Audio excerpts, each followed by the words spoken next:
The more guns you fire, the closer you get to that moment where you realize that a lot of guns will fail on you. There's a lot of reasons why your guns will malfunction or jam, and what we're going to take a look at today is specifically semi-automatic pistols. Why do they malfunction and why do they jam? We're going to take a look at the top 5 reasons. Number 1, poor ammo or underpowered ammo. I have a couple finicky handguns, and depending on the ammo you put in them, they'll cycle right through every single one, but there's a little bit of ammo that sometimes is just underpowered, and usually it's tight fitting guns or ones with stiff springs that will then cause these types of problems to occur. So the number 1 reason is underpowered ammo. Number 2, poor lubrication. I have one particular gun that only works if I use frog lube on it.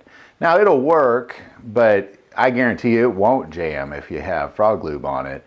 So not lubricating your firearms could lead to some jamming issues. So the number 2 reason, poor lubrication. Having a dirty gun or failing to clean your gun. Not cleaning your gun will just lead you closer and closer that day it fails you. Making sure your gun is clean is the best way you can ensure that it doesn't jam. Clean it all the time. Clean it regularly. If you fire it, clean it. Don't just put it in the safe and wait several days or several weeks or several months. Clean it right away. Every time I go shooting, later on that evening or the next day, I'm cleaning my guns. And that's going to ensure that you don't have any jamming issues. Number 4, limp wristing. Now I don't really like this term limp wristing because we're all guilty of it.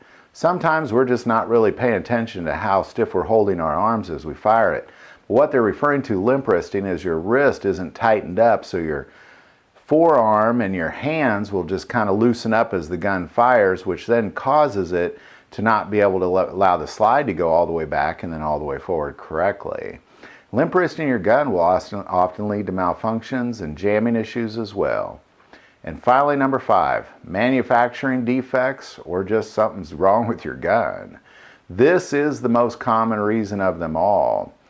Oftentimes when you get a brand new gun, especially the tighter fitting it is, and again like I mentioned about that stiff spring, the manufacturer will tell you that you need to cycle through about 500 rounds to get it working. In my opinion, you should be able to pull a gun right out of the box and it work every time. But manufacturer defects oftentimes lead to this issue of jamming.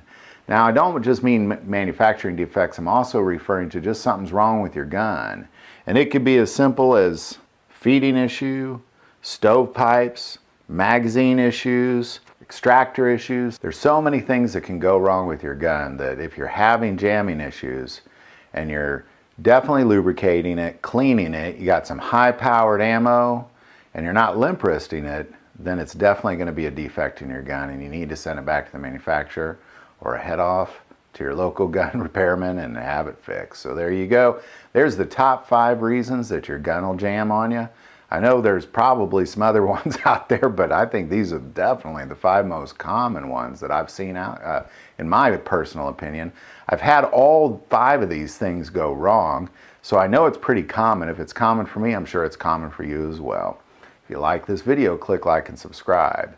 If you feel called to support our channel through Patreon, that link is below. But the most important part of this channel, we take prayer requests, so don't ever hesitate to send that stuff in. Thank you for watching this episode of God, Family, and Guns, and as always, love God, love your family, love guns.